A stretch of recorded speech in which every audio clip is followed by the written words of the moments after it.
بسم اللہ الرحمن الرحیم۔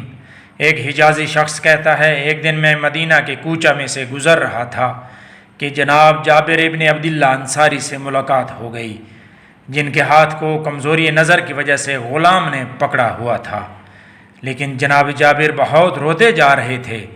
میں آگے بڑھا اور رونے کی وجہ پوچھی۔ جناب جابر نے کہا، ابھی رسول اللہ صلی اللہ علیہ وآلہ وسلم کی قبر اطہر کی زیارت سے آ رہا ہوں۔ راستے میں اس غلام نے کہا، ایک شخص کی صورت دیکھ کر مجھ میں لرزہ پیدا ہو گیا ہے۔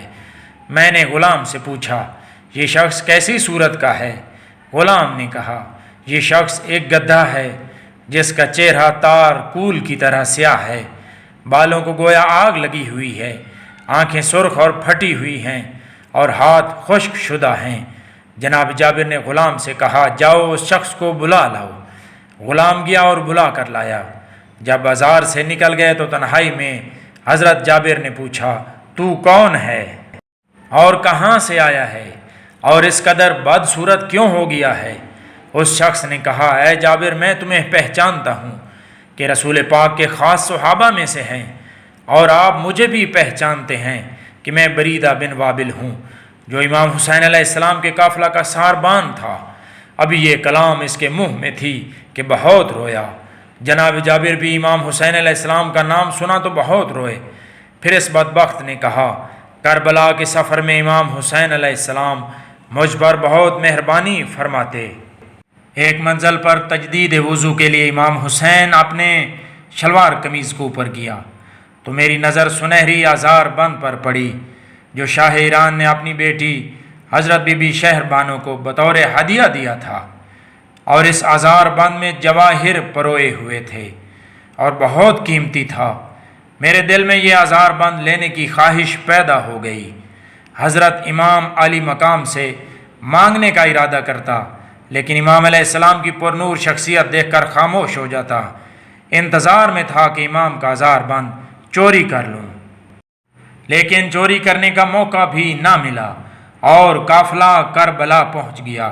شب عاشور جب امام علیہ السلام نے تمام صحابیوں، غلاموں اور ساتھیوں کو اکٹھا کیا اور ہر ایک کو وطن پلٹ جانے کی اجازت دے دی، مجھے بھی فرمایا اور معذرت بھی کی کہ میرے حالات تبدیل ہو گئے ہیں، جس قدر کرایہ بنتا تھا اس سے زیادہ اور انعام کے ساتھ دیا، مگر تاکید کی کہ آج رات اس سرزمین سے نکل جا، کیونکہ میرا اور میرے جوانوں کا قبرستان یہاں ہی ہے، اور اگر اس صحرائے کربلا میں رہو گے تو تمہارے اوپر بہت مشکل ہوگا۔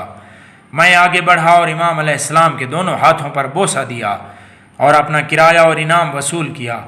خدا حافظ کہا، اونٹوں کو آگے لگایا اور روانہ ہو گیا۔ رستے میں خیال آیا کہ آزار بند حاصل نہ کر سکا، بہت پریشان ہوا اور بہت تکلیف ہوئی، اور ارادہ کیا کہ جس طرح ممکن ہوا ہر صورت آزار بند لوں گا۔ لہذا کربلا کے شرقی سمت ایک چراگاہ تھی، اونٹوں کو وہاں بھیج دیا۔ 10ویں محرم عصر کے وقت اچانک ہوا تاریک ہو گئی، سخت آندھی چلی، زلزلہ آیا، سورج سیاہ ہو گیا، نعرے بلند ہو رہے تھے۔ میں نے خیال کیا کہ اس کائنات میں کوئی عظیم حادثہ ہو گیا ہے، اپنے آپ پر کنٹرول نہ کر سکا اور کربلا پہنچ گیا۔ دیکھا کہ عمر ابن سعد ملعون کا لشکر واپس جا رہا ہے۔ میں نے پوچھا کہ کیا بات ہے؟ انہوں نے کہا کہ یزید کے کہنے پر ابن زیاد ملعون اور ابن سعد ملعون کے لشکر نے امام حسین علیہ السلام اور ان کے ساتھیوں کو شہید کر دیا ہے اور اہل بیت اطہار کو قیدی بنا لیا ہے۔ بریدہ بن وابل ملعون کہتا ہے کہ میں اپنے مقصد کے حصول کی خاطر قتل گاہ کی طرف گیا۔ میری نظر ٹکڑے ٹکڑے ہوئے جسموں پر پڑی کہ بغیر غسل و کفن کے خاک پر پڑے ہیں۔ اب میری نگاہ امام حسین کے جسد اطہر پر پڑی کہ دشمن لباس بھی لوٹ کر لے گئے ہیں۔ اب میں نے امام علیہ السلام کی وہ شلوار دیکھی جس میں آزار بند تھا۔ جب آزار بند کو دیکھا تو حضرت علیہ السلام نے کئی گرہیں لگائی ہوئی تھیں تاکہ کوئی کھول نہ سکے۔ میں خوش ہوا اور ڈرتے کانپتے آزار بند کو کھولنے میں مشغول ہو گیا۔ اچانک دیکھا کہ امام علیہ السلام نے دایاں ہاتھ بلند کیا اور آزار بند پر رکھ دیا۔ میں ڈر گیا کہ اگر امام زندہ ہیں تو پھر سر کیوں نہیں؟ اور اگر زندہ نہیں تو ہاتھ کو کس طرح حرکت دیتے ہیں؟ پھر قریب آیا اور ہاتھ کو ہر ممکن ہٹانے کی کوشش کی لیکن نہ ہٹا سکا۔ اچانک میں نے دیکھا کہ امام نے اسی دائیں ہاتھ سے مجھے اس قدر مارا کہ میری ہڈیوں کے جوڑ اور اعضاء کے جوڑ ٹوٹتے ہوئے محسوس ہوئے، لیکن میں نے بہت بے شرمی کی اور امام حسین علیہ السلام کے سینہ مبارک پر نجس پاؤں رکھا اور پوری طاقت سے ہاتھ کو بجائے خود ایک انگلی کو آزار بند سے ہٹانے کی کوشش کی لیکن نہ ہٹا سکا۔ پس میرے پاس ایک چاقو تھا، اسے نکالا، کھولا اور امام علیہ السلام کے ہاتھ کی 5 انگلیاں کاٹ دیں۔ یہ ظالم خود کہتا ہے کہ آسمان سے خوفناک صدائیں اور گرج سنی کہ زمین کانپنے لگی۔ میں نے اب آزار بند کی جانب اپنا ہاتھ بڑھانا چاہا کہ اپنے پیچھے سے گریہ زاری کی بہت دکھی آواز سنی جس سے میرا جسم کانپنے لگا۔ پس اپنے آپ کو اسی قتل گاہ میں گرا دیا۔